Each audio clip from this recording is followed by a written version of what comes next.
جو تمہیں غم کی شدت میں یاد آئے تو سمجھ لو وہ تم سے محبت کرتا ہے۔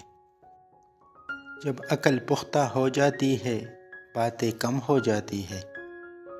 دنیا کی مثال سانپ کی سی ہے کہ چونے میں نرم اور پیٹ میں خطرناک زہر۔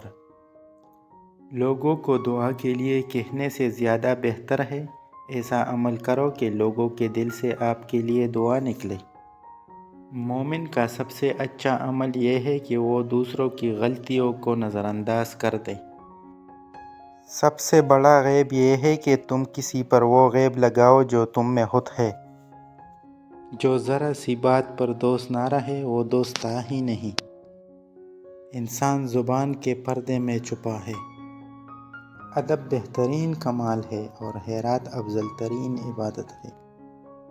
بھوکے شریف اور پیٹ بھرے کمینوں سے بچو۔